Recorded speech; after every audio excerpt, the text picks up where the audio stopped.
ওখানে মন্দিরের চূড়ো। আর এই যে আমরা যাচ্ছি ঈশ্বরধান ভবন, জানালা দিয়ে মন্দিরটা দেখা যাচ্ছে। আইটিসির মতো লাগছে, দেখো।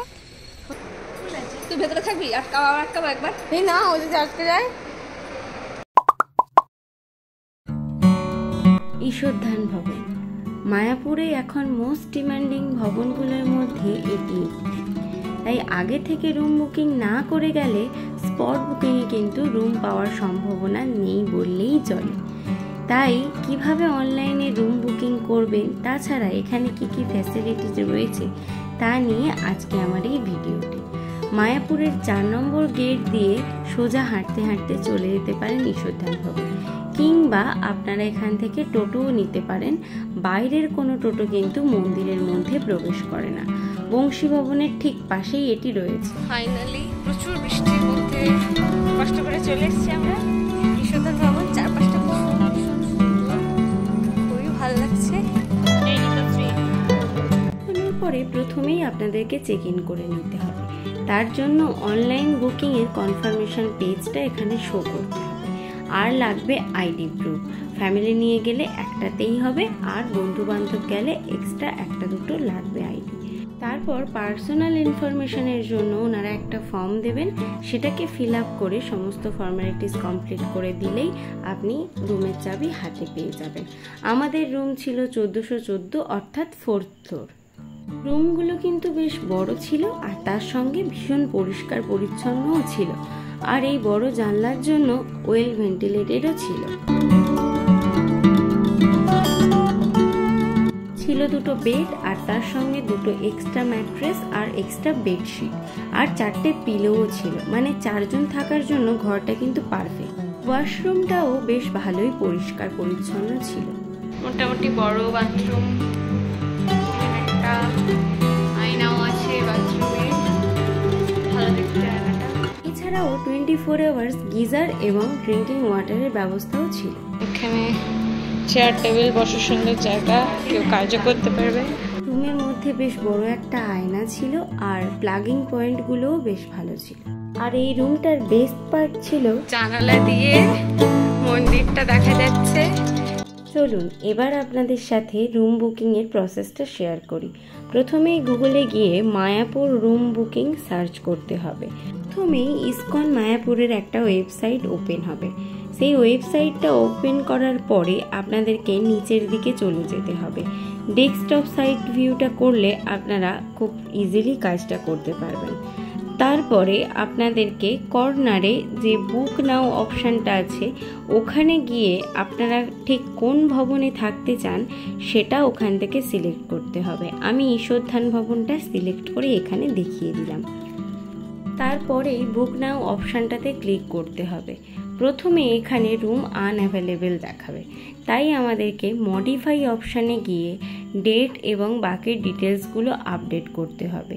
যেগুলো অলরেডি বুক সেই রুমগুলো কিন্তু ওখানে ক্রস চিহ্ন দেখাবে। তাই আমরা অন্য একটা অ্যাভেলেবেল ডেট সিলেক্ট করব, বা আপনি যেদিন যেতে চান সেই ডেটটা সিলেক্ট করে দেখে নেবেন, এবং আপনারা কতজন যাবেন, সঙ্গে বাচ্চা আছে কিনা সেই ডিটেলসগুলো এখানে ফিল আপ করবেন।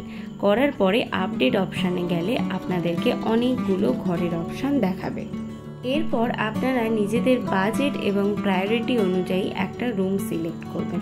আমি 990-র এই রুমটাকে সিলেক্ট করেছিলাম। এখানে ইমেজে ক্লিক করে আপনি এই রুমটার ভিউ দেখতে পারেন। বাকি রুম ডিটেলস এবং ইনক্লুশনের মধ্যে কি কি আপনি ফ্যাসিলিটি পাবেন সেগুলো ওখানে দেখে নিতে পারেন। ক্যান্সেলেশন পলিসিটাও একবার পড়ে নিতে পারেন। বাকি টার্মস অ্যান্ড কন্ডিশনগুলো কিন্তু একবার চোখ বুলিয়ে নেওয়াই ভালো।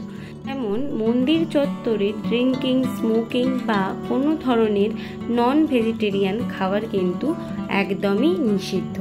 তাছাড়াও যারা নতুন ম্যারিড কাপেল তাদের ক্ষেত্রে কিন্তু ম্যারেজ আইডি প্রুফ অবশ্যই লাগবে। এছাড়াও এখানে কোনো রকমের আনম্যারিড কাপেল কিন্তু অ্যালাউ করা হয় না।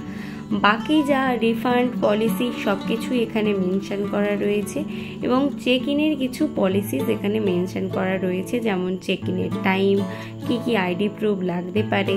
এছাড়াও রয়েছে যারা 7 থেকে 15 দিন থাকবেন তাদের জন্য 10% ডিসকাউন্ট এবং 16 দিনের বেশি থাকলে 15% ডিসকাউন্ট।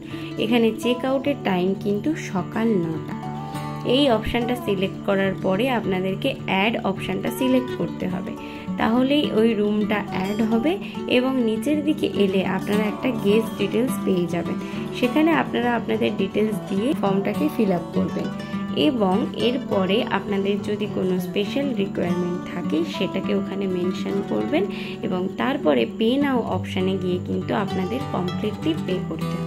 এরপর নিজেদের ইমেলটা একবার চেক করে নেবেন। এখানে পেমেন্ট রিসিভড হওয়ার পরে একটা মেল আসবে এবং তারপরে কনফার্মেশন একটা মেল আসবে। সেখানে আপনার room details, policy, terms, condition সব কিছু আরেকবার মেনশন করা থাকবে, একবার চোখ বুলিয়ে নেবেন এবং এই যে পিডিএফটা রয়েছে এটা কিন্তু চেক ইনের সময় আপনাদেরকে ওখানে শো করতে হবে। ফরাসি খাওয়া দাওয়া, এখানে 150 টাকার লাঞ্চ থালি এবং 100 টাকার ডিনার থালি পাওয়া যায়। লাঞ্চ কুপনটা পেয়ে যাবেন চেক ইনের পর, আর ডিনারের কুপনটা পেয়ে যাবেন বিকেল 3টে থেকে 5টার মধ্যে, তবে সেটা অ্যাভেলেবিলিটির উপর নির্ভর করে। ঈশধান ভবনের রাতের ভিউটা কিন্তু একদম অন্যরকম, বলতে পারেন মোহময়ী। এই আলো আঁধারের মধ্যে যেন একটা অসাধারণ সৌন্দর্যতা ফুটে উঠেছিল ঈশধান ভবনের। শুধু বাইরে না, ভেতরের দৃশ্যটাও কিন্তু যেন বদলে গেছিল এক নিমেষে। এত আলো জ্বালার পরে যেন এক অন্য জগতে চলে গেছিলাম। আমাদের ফ্লোরের করিডোরটাও রাতের আলোতে যেন অভূতপূর্ব সেজে উঠেছিল। আর এই দিকে রয়েছে লিফট, এখানে লিফটের ব্যবস্থা রয়েছে সবার জন্য। রিসেপশন হলের উল্টো দিকে রয়েছে প্রসাদম হল। দিন হোক বা রাতে খাবারটা কিন্তু এখান থেকেই খেতে হয়। সিটিং ক্যাপাসিটিটা একটু কম হলেও খাবারের সাথে কিন্তু কোনো কম্প্রোমাইজ নেই, প্রত্যেকটা পদই কিন্তু খুব ভালো খেতে ছিল। আর এখানে এই পুরো ওয়ালটা জুড়ে রাধাকৃষ্ণ এবং বিষ্ণুদেবের একটা পেন্টিং ছিল। আর একদম 4th ফ্লোর থেকে নিচ অব্দি দেখতেও কিন্তু বেশ সুন্দর লাগছিল। আলোগুলো জ্বালিয়ে দিই, অনেক আলো রে। মায়াপুর এসে রিজনেবল প্রাইসের মধ্যে ভালো ঘর, ভালো ফ্যাসিলিটি পাওয়ার জন্য ঈশধান ভবন কিন্তু একটা খুব ভালো অপশন।